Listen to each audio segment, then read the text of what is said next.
प्राचीन काल में अमृता नगरी नाम का एक समृद्ध राज्य था, जहां राजा विक्रमसेन और रानी मृगनयनी राज्य करते थे।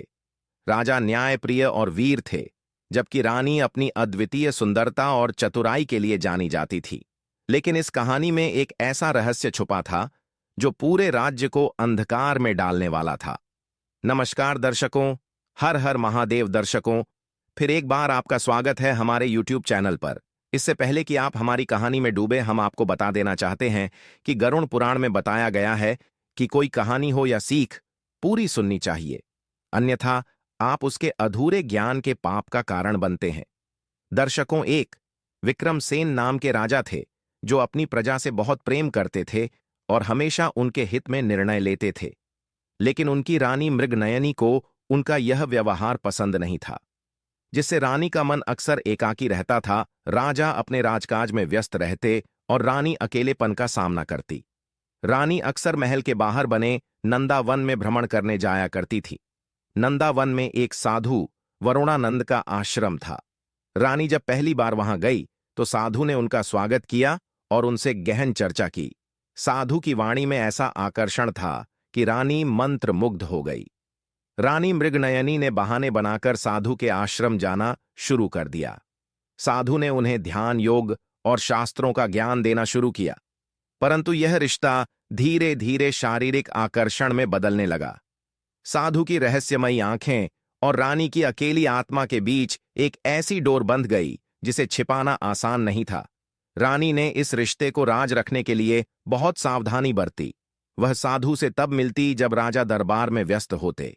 कभी कभी रात के अंधेरे में भी रानी चुपचाप महल छोड़कर साधु के आश्रम जाती। रानी ने राजा के प्रति अपना व्यवहार ऐसा रखा कि उन्हें कभी शक न हो। वह राजा का पूरा ख्याल रखती, उनसे मधुर बातें करती और उनके हर आदेश का पालन करती। राजा को लगता कि रानी उनसे बहुत प्रेम करती है। साधु वरुणानंद और रानी का यह संबंध अब गुप्त रूप से बढ़ता जा रहा था। रानी का दिल साधु के लिए धड़कता और साधु उनकी हर इच्छाओं को पूरा करता। साधु का व्यक्तित्व इतना रहस्यमय था कि रानी उसमें पूरी तरह डूब चुकी थी। नंदावन का वह आश्रम अब रानी के लिए एक ऐसा स्थान बन गया था जहां वह अपनी सभी चिंताओं और महल के नियमों को भूल जाती थी। रानी ने महल के सेवकों को भी अपनी चालाकी से वश में कर लिया था। जब भी वह आश्रम जाने का मन बनाती, वह महल के भीतर किसी उत्सव या पूजा का आयोजन करने की योजना बना देती, जिससे सेवक और मंत्री उसी में व्यस्त रहते और रानी साधु से मिलने के लिए चुपचाप निकल जाती। राजा विक्रमादित्य को रानी की इस हरकत का आभास तक नहीं हुआ। रानी राजा के साथ दिन में समय बिताती, उन्हें मुस्कान और प्रेम भरे शब्दों से भरपूर संतुष्ट करती। राजा को यह यकीन था कि रानी उनके प्रति पूर्णतः समर्पित है। साधु ने रानी को यह यकीन दिला दिया था कि उनकी आत्मा को शांति केवल साधु के साथ ही मिल सकती है। रानी ने धीरे धीरे महल के कुछ गहने और बहुमूल्य वस्तुएं साधु को देना शुरू कर दिया। वह साधु के लिए अनमोल चीजें लेकर आती और बदले में साधु से मंत्रों और रहस्यमय शक्तियों का ज्ञान प्राप्त करती। साधु ने रानी को यह भी समझा दिया था कि वह एक दिव्य आत्मा है और उनका यह मिलन ईश्वर की योजना का हिस्सा है। रानी ने अब पूरी तरह से साधु पर विश्वास करना शुरू कर दिया था। महल के कुछ पुराने सेवकों ने रानी के व्यवहार में बदलाव महसूस किया, लेकिन रानी इतनी चतुर थी कि उन्होंने हर अफवाह को दबा दिया। उन्होंने उन सेवकों को इनाम और अधिकार देकर अपनी ओर कर लिया। साधु की सहायता से उन्होंने राजा के दरबार में कुछ अपने लोगों को भी नियुक्त करवा दिया। राजा को इसकी भनक तक नहीं थी। रानी, जो अब साधु के प्रति अपने मन और शरीर से पूर्णतः समर्पित हो चुकी थी, इस विचार से सहमत होने लगी। साधु ने धीरे धीरे रानी को समझाया कि यदि वह चाहे तो राजा को पीछे छोड़कर स्वयं राज्य की महारानी बन सकती है। यह विचार रानी के मन में एक चिंगारी की तरह जल उठा। अब रानी के अंदर महत्वाकांक्षा और मोह का संगम हो चुका था। एक दिन साधु ने रानी से कहा, अब समय आ गया है कि मैं महल के भीतर प्रवेश करूं। तुम्हें मेरी शक्ति का अनुभव हर समय होना चाहिए। रानी ने चुपके से साधु को महल के भीतर एक गुप्त स्थान में रहने की अनुमति दे दी। रानी ने महल के पुराने कक्षों में से एक को सजवाया और उसे साधु के रहने योग्य बना दिया। साधु अब महल में छिपकर रहने लगा। लेकिन इस बात का पता केवल रानी और उनकी सबसे विश्वास पात्र दासी को था। साधु ने राजा के दैनिक कार्यों और महल के नियम कानूनों पर गहराई से नजर रखनी शुरू कर दी। साधु ने रानी के माध्यम से राजा विक्रमसेन पर भी अपनी शक्ति का प्रयोग करना शुरू कर दिया। वह रानी को कुछ खास जड़ी बूटियां देता, जिन्हें रानी राजा के भोजन में मिलाकर उन्हें कमजोर करने लगी। राजा को अब अक्सर थकान और बीमारी महसूस होने लगी, लेकिन रानी अपने प्यार भरे व्यवहार से राजा को यह यकीन दिलाती रही कि यह सब राजकाज के अत्यधिक दबाव का नतीजा है। साधु और रानी के बीच अब हर दिन मुलाकात होने लगी। रात के अंधेरे में जब पूरा महल सो रहा होता, तब रानी गुपचुप साधु के कक्ष में जाती। वहां वे दोनों साथ बैठते, कुछ गुप्त योजनाएं बनाते और उनका संबंध और गहरा गया। साधु ने रानी को वचन दिया कि वह उन्हें ऐसी शक्तियां देगा जिससे वह पूरे राज्य की सबसे शक्तिशाली महिला बन जाएंगी। रानी इस मोहक वादे में पूरी तरह फंस चुकी थी। महल के कुछ वफादार मंत्री और सैनिक अब राजा की बिगड़ती स्थिति और रानी के अजीब व्यवहार को लेकर चिंतित होने लगे थे। उन्होंने राजा को सतर्क करने की कोशिश की, लेकिन रानी ने अपनी चतुराई से इन सभी प्रयासों को विफल कर दिया। एक दिन रानी ने दरबार में एक प्रस्ताव रखा कि राजा को अपने स्वास्थ्य के कारण कुछ समय के लिए राज्य के कार्यों से दूर रहना चाहिए।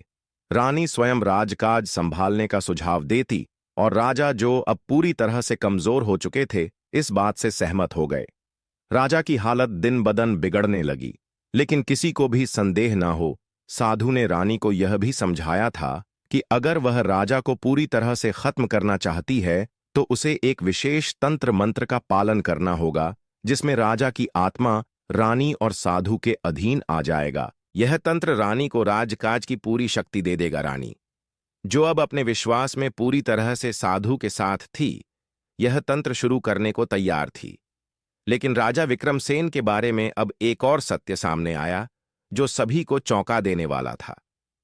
राजा ने अपने सबसे वफादार मंत्री अमृतसेन से कहा, मेरे जीवन की अब कोई उम्मीद नहीं बची, लेकिन मैं चाहता हूं कि यह साजिश पूरी तरह से सामने आए और इसके लिए जो भी कदम उठाना पड़े वह उठाओ। राजा विक्रमसेन ने मंत्री अमृतसेन को आदेश दिया कि वह साधु और रानी की साजिश को उजागर करने के लिए पूरी तरह से तैयार हो। अमृतसेन ने साधु के जाल को तोड़ने की ठानी। एक दिन साधु ने रानी से कहा, तुम्हारी शक्ति को अब और अधिक बढ़ाने का समय आ गया है। तुम्हारा जीवन अब केवल मेरा ही है और हमारे बीच एक और संबंध बनना चाहिए। रानी, जो साधु की बातों और शक्तियों से पूरी तरह घिरी हुई थी, उसकी बातों में आ गई। साधु ने रानी से कहा कि तुम्हारा गर्भवती होना ही उनकी योजना का हिस्सा है, ताकि उनके रिश्ते को और भी पवित्र किया जा सके और वह राजा की शक्ति से भी ऊपर उठ सके। साधु ने अपनी तंत्र मंत्र की शक्तियों का उपयोग करके रानी को गर्भवती कर दिया, जिससे उनका संबंध और गहरा हो गया। रानी को अब यह यकीन था कि साधु का बच्चा न केवल दिव्य होगा, बल्कि वह अपने साम्राज्य को नियंत्रित करने के लिए राजा विक्रमसेन से भी अधिक ताकतवर होगा। इस योजना के पीछे एक गहरी साजिश छिपी थी, जिसमें साधु और रानी दोनों ही राजा को हराने के बाद अपने बच्चे को राज्य का अगला शासक बनाना चाहते थे। राजा विक्रमसेन, जो अब कमजोर और बीमार हो चुके थे, धीरे धीरे महसूस करने लगे कि रानी का व्यवहार बदल चुका है। राजा को यह भी आभास हुआ कि रानी के अंदर कोई गहरी चिंता और चालाकी छिपी हुई है। एक दिन राजा ने अमृतसेन से कहा, मुझे लगता है कि रानी मुझसे कुछ छिपा रही है। मैं यह नहीं जान पा रहा कि वह क्यों बदल गई है, लेकिन अब मुझे महसूस हो रहा है कि रानी के साधु के साथ कुछ गहरे संबंध है। अमृतसेन ने राजा से कहा, महाराज, मैं आपको पूरी सच्चाई बताऊंगा। रानी और साधु के बीच एक गुप्त संबंध है और अब यह बात और भी बढ़ गई है। रानी साधु से गर्भवती हो चुकी है और यह सब कुछ उसी की साजिश का हिस्सा है। राजा विक्रमसेन को यह सुनकर जोर का झटका लगा। वह यह समझ गए थे कि रानी और साधु के बीच कुछ बड़ा चल रहा है और अब उनकी हालत इतनी खराब हो चुकी थी कि वह किसी बड़े कदम नहीं उठा पा रहे थे। राजमहल में कुछ लोग अब रानी और साधु की गतिविधियों के बारे में जानने लगे थे। एक गुप्तचर, जो महल के भीतर हमेशा छुपकर काम करता था, उसने एक दिन रानी और साधु की एक मुलाकात को देखा। गुप्तचर ने रानी और साधु को एकांत में बात करते हुए सुना। वे दोनों एक साथ बैठकर अपने भविष्य के बारे में योजना बना रहे थे, जिसमें रानी के गर्भवती होने का मुद्दा प्रमुख था। गुप्तचर ने जो सुना, उसे वह तुरंत अमृतसेन को सूचित करने के लिए महल में भेज दिया। अमृतसेन ने उस सूचना को राजा विक्रमसेन तक पहुंचाया और राजा को पूरी सच्चाई का पता चला। गुप्तचर ने राजा से कहा, महाराज, मैंने सुना है कि रानी और साधु का एक गुप्त संबंध है और रानी अब साधु से गर्भवती हो चुकी है। यह बच्चा केवल साधु का नहीं, बल्कि राज्य की सत्ता और शक्ति का प्रतीक बनेगा। राजा विक्रमसेन अब पूरी तरह से टूट चुके थे। उनकी मानसिक स्थिति इतनी बिगड़ चुकी थी कि वह इस हालात को सहन नहीं कर पा रहे थे। राजा विक्रमसेन के दिल में अब केवल एक ख्याल था, क्या वह अपने राज्य को फिर से उसी तरीके से संभाल पाएंगे जैसे पहले करते थे। लेकिन राजा का संदेह अब पूरी तरह से सही साबित हो चुका था। राजा विक्रमसेन, जो अब पूरी तरह से अपनी पत्नी की साजिश के बारे में जान चुके थे, राजा और उनके सबसे विश्वास पात्र मंत्री ने एक योजना बनाई और कहा, महाराज, अब आपको जल्द से जल्द एक मजबूत कदम उठाना होगा। रानी और साधु की चालाकियां को खत्म करने के लिए हमें उन्हें गुप्त तरीके से नष्ट करना होगा। अमृतसेन ने महल के अंदर एक और गुप्तचर तैनात किया, जो रानी और साधु की गतिविधियों पर निगरानी रखेगा। अब रानी और साधु मिलकर राज्य पर कब्जा करने के लिए और भी घातक कदम उठाने की योजना बना रहे थे। साधु ने रानी से कहा, तुम्हारा बच्चा हमारे साम्राज्य का भविष्य होगा। हम मिलकर इस राज्य पर राज करेंगे और तुम अब राजा विक्रमसेन को भूल जाओ। रानी ने साधु के शब्दों में विश्वास किया और उसे अपने दिल से अपना मार्गदर्शक मान लिया। गुप्तचर, जो महल के भीतर छुपकर रानी और साधु की गतिविधियों पर नजर रख रहा था, उसने अब एक और महत्वपूर्ण सूचना अमृतसेन को दी। उसने बताया कि रानी और साधु ने एक गुप्त बैठक की थी, जिसमें दोनों ने मिलकर राजा को पूरी तरह से नष्ट करने और राज्य पर अपना शासन स्थापित करने की योजना बनाई थी। गुप्तचर ने यह भी बताया कि रानी ने साधु से कहा था कि अगर राजा विक्रमसेन अब भी जिंदा रहेगा तो वह उसकी शक्ति के खिलाफ एक चुनौती बनेगा। अमृतसेन ने राजा विक्रमसेन को इस सब की जानकारी दी और राजा ने अब यह ठान लिया कि वह साधु और रानी की साजिश का पर्दाफाश करेंगे। लेकिन राजा की शारीरिक स्थिति अब इतनी बिगड़ चुकी थी कि उसे यह सब अकेले नहीं करना था। उसने मंत्री अमृतसेन से कहा कि अब वक्त आ गया है कि हमें उनका सामना करना होगा। उधर वह साधु और रानी अब राज्य पर अपनी पकड़ बनाने के लिए पूरी तरह से तैयार थे।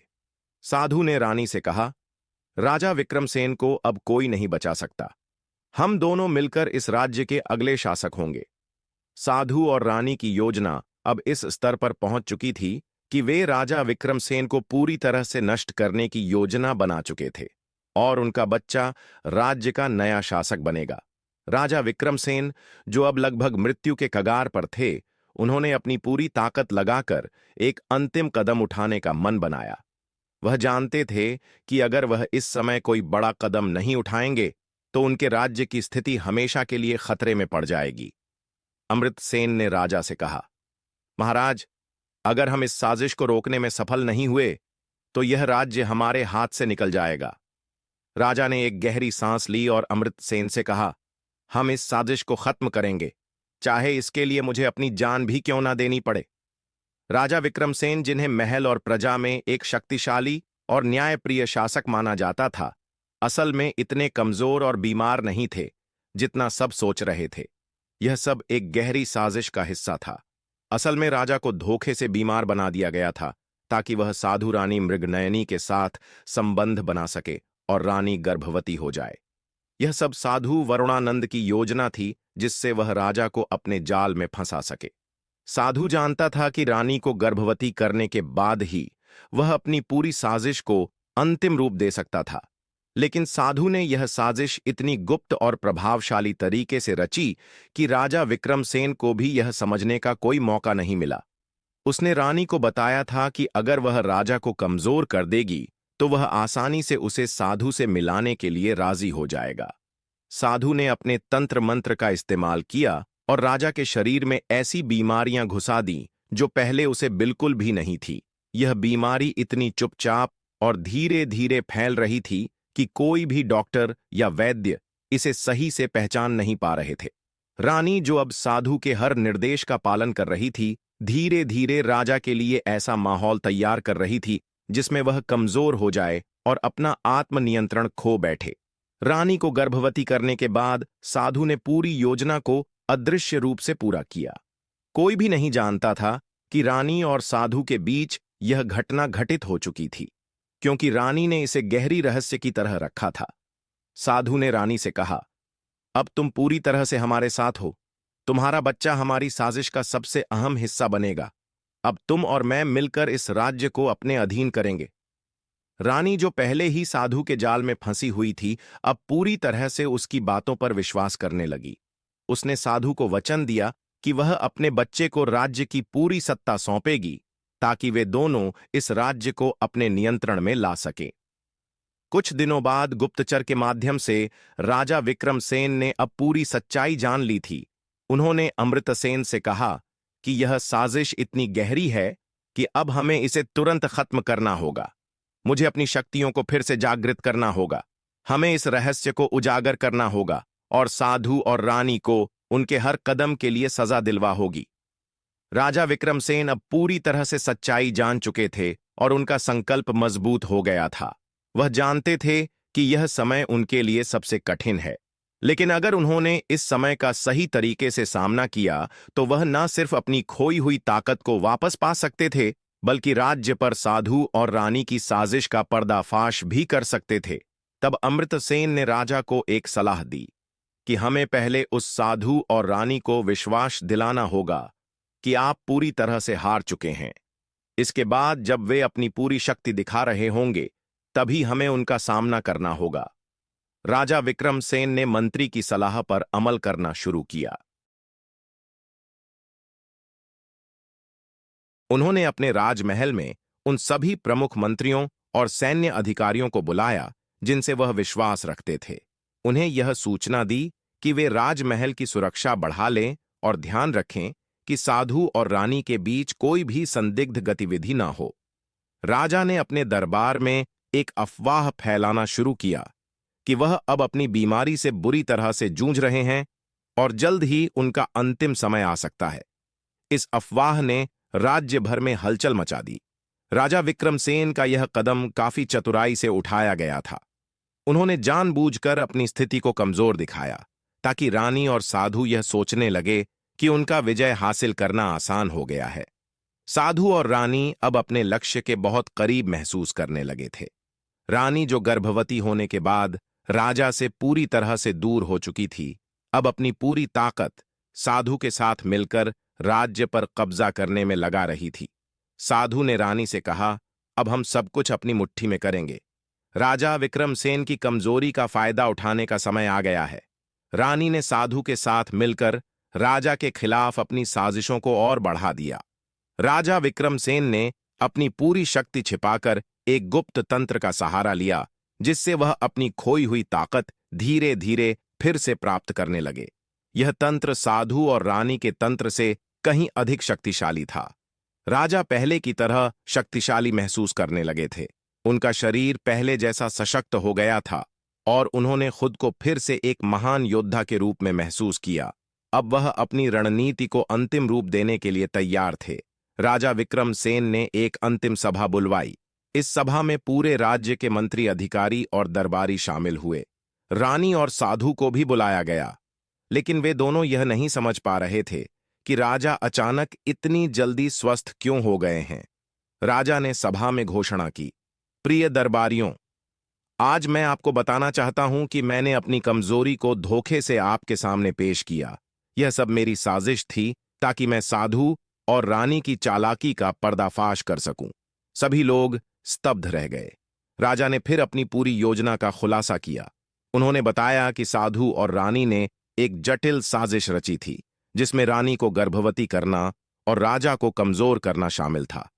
रानी और साधु की आंखों में अब डर था। उनकी पूरी योजना नष्ट हो चुकी थी। राजा विक्रमसेन ने उन्हें गिरफ्तार करने का आदेश दिया और राज्य के सबसे बड़े जेल में डालने के लिए कहा। रानी और साधु की साजिश अब पूरी तरह से विफल हो चुकी थी। सभी दरबारी राजा की बुद्धिमत्ता और धैर्य की सराहना करने लगे। उन्होंने महसूस किया कि राजा विक्रमसेन ने अपनी शक्ति और साहस को सही समय पर जागृत किया, जिससे वह अपनी राज्य सत्ता को बचा सके। राजा ने कहा, मैंने कभी नहीं सोचा था कि मेरी रानी और एक साधु मेरे खिलाफ इतने बड़े जाल का हिस्सा बनेंगे, लेकिन अब यह समय है कि हम अपने राज्य की सुरक्षा को और मजबूत करें और ऐसे लोगों को कभी भी हमारे राज्य के भीतर घुसने का मौका ना दें। राजा विक्रमसेन की महल में उद्घोषणा ने दरबारियों को स्तब्ध कर दिया था। साधु और रानी, जिन्हें अब अपनी साजिश का पर्दाफाश होने का डर था, महल में बुरी तरह से घबराए हुए थे। साधु ने भागने की कोशिश की, लेकिन अमृतसेन और सैनिकों ने उसे पकड़ लिया। रानी भी चुपचाप अपने अपराध स्वीकार नहीं कर पा रही थी। अब वह समझ चुकी थी कि उसे भी राजा के सामने जवाब देना होगा।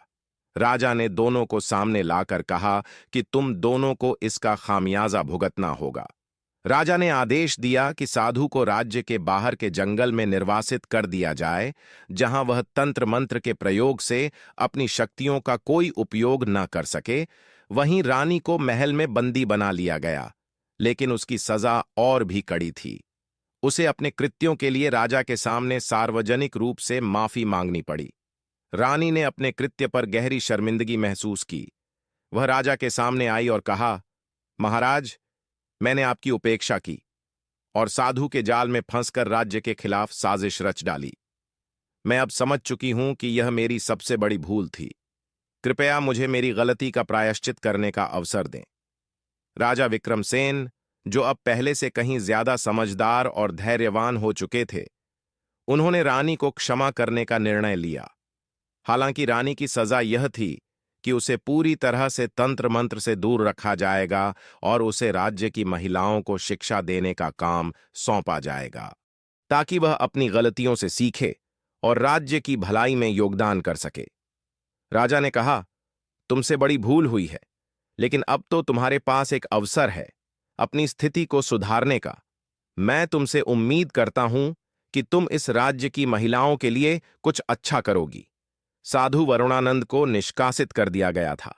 वह सजा को अपनी हार मानकर स्वीकार कर चुका था, लेकिन वह जानता था कि वह कभी भी वापस अपनी शक्तियों को प्राप्त नहीं कर सकता था। उसकी शक्ति, जो कभी राजा विक्रमसेन को कमजोर करने में सक्षम थी, अब उसके लिए एक बोझ बन चुकी थी। साधु ने जंगल में अकेले रहने का फैसला किया। अब वह सिर्फ अपनी पुरानी गलतियों और जादू टोने पर पछतावा करता था, क्योंकि उसे यह समझ में आ गया था कि वह अपनी असली शक्ति, जो उसने कभी सच्चे मार्ग पर चलने में लगाई थी, उन्हें खो चुका था। राजा विक्रमसेन ने अपनी ताकत फिर से प्राप्त कर ली थी और राज्य में शांति और समृद्धि लाने के लिए कई सुधारात्मक कदम उठाए। वह जानते थे कि राज्य को फिर से एकजुट करने और प्रजा का विश्वास बहाल करने के लिए उसे अपने दिल से लोगों के साथ खड़ा होना होगा। राजा ने अमृतसेन को बुलाकर कहा, हमने अपनी सबसे बड़ी साजिश को नष्ट किया, लेकिन अब हमें आगे बढ़कर राज्य को सुधारने के लिए एक नई शुरुआत करनी होगी। हमें प्रजा के साथ पुनः संपर्क बनाना होगा और यह सुनिश्चित करना होगा कि कोई भी फिर से हमारी कमजोरियों का फायदा ना उठा सके। अमृतसेन ने सिर झुकाकर कहा, महाराज, आपकी ताकत और बुद्धिमत्ता ने राज्य को बचाया है। हम सब मिलकर राज्य में एक नई उम्मीद और दिशा देंगे। रानी मृगनयनी, जो पहले ही अपनी गलती पर पछता रही थी, अब महल में एक नई भूमिका निभा रही थी। उसने महिलाओं को शिक्षा देने का काम शुरू किया और समय के साथ उसने यह समझा कि अपनी शक्ति का सही उपयोग करना कितना महत्वपूर्ण है। वह अब अपनी गलती से सीख रही थी। राजा विक्रमसेन ने एक न्यायप्रिय राजा के रूप में राज्य को फिर से समृद्ध किया और अपने प्रजा के लिए एक आदर्श बन गए। दर्शकों, तो बताइए आपको हमारी ये कहानी कैसी लगी? अपनी राय कमेंट बॉक्स में जरूर साझा कीजिए, जिससे हम और ऐसी ही ज्ञानवर्धक और शिक्षाप्रद कहानी आप तक पहुंचा सके।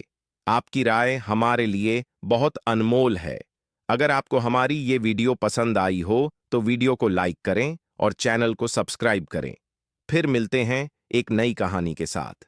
धन्यवाद। जय श्री राम।